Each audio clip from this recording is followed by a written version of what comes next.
بہلول، او بہلول، ابا وہاب،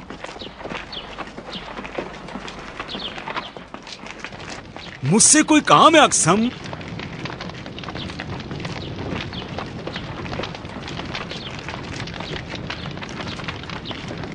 خوش آمدید ابا وہاب، خوش آمدید ابا وہاب۔ یہ کیا ہے؟ یہ لو، یہ کیا ہے؟ کباب ہیں دوپہر کے کھانے کے لیے۔ میرے لیے؟ یہ لو ابا وہاب، لے لو۔ کس چیز کے لیے؟ مہمان ہو تم میرے۔ ایسی مہمان نوازی مجھے یاد نہیں کہ تم نے کی یہ ہو۔ صرف ایک ہدیہ ہے، اسے قبول نہیں کرو گے؟ تم جیسے کبھی بھی تحفہ نہیں میں دیتے۔ چاہتا ہوں تمہاری اچھائیوں کا انعام دوں۔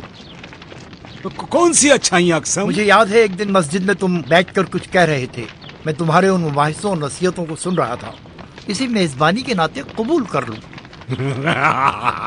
اقسم، اسے مجھ سے زیادہ ضرورت مند کو دے دینا۔ چل میرے گھوڑے چل۔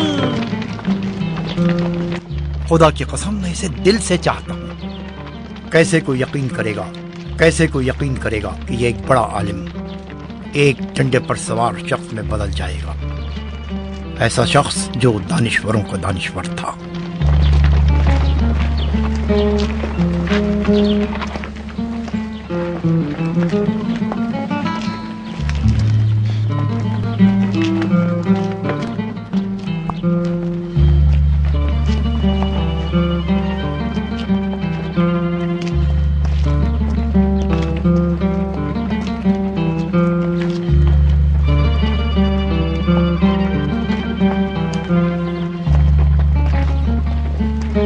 کیا ہو گیا ہے؟ کسان بننے کی بھی کوشش کر رہے ہو تم واہب؟ میں اس پودے کو دیکھ کر حیران ہو رہا ہوں۔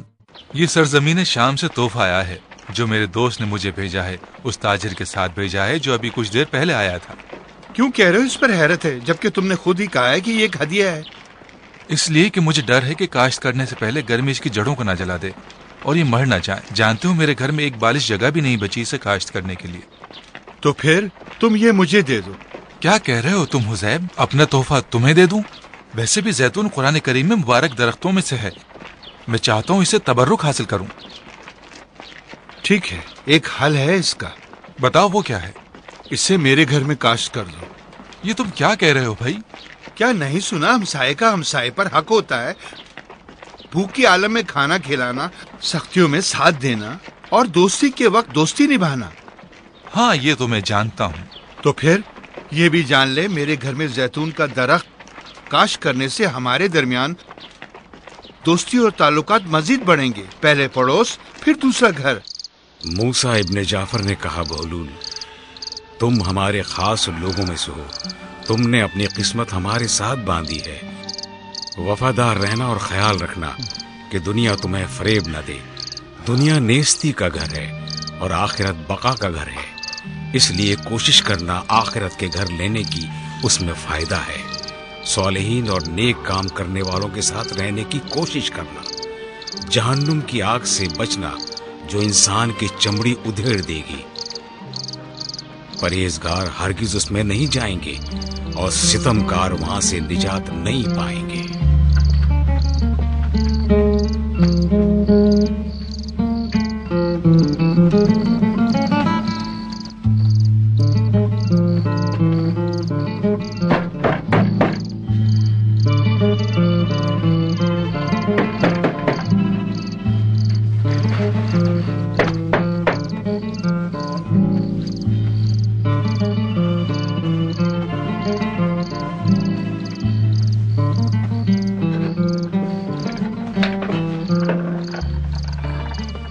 سلام ہو تم پر اے بندہ خدا۔ وعلیکم السلام، مجھ سے کیا چاہتے ہو؟ تم سے ایک سوال ہے۔ کیا تمہارا سوال زیتون کے اس درخت کے بارے میں ہے؟ ٹھیک سمجھے۔ کیا خیال ہے تمہارا ابا وہاب، اس کو دن میں کاشت کروں یا رات میں؟ یعنی تم اس آدھی رات کو فقط یہ پوچھنے میرے پاس آئے ہو؟ ناراض کیوں ہوتے ہو؟ تھوڑا صبر سے کام لو۔ اگر اسے رات کو کاشت کرو گے کالا زیتون دے گا، اور اگر دن میں کرو گے… میں اس لیے تمہارے پاس نہیں آیا ہوں۔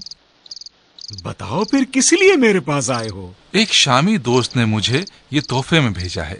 حزیم نے مجھے مشورہ دیا ہے کہ اس کے گھر میں اسے کاشت کروں، اس لیے تمہاری رائے لینے آیا ہوں۔ حزیم؟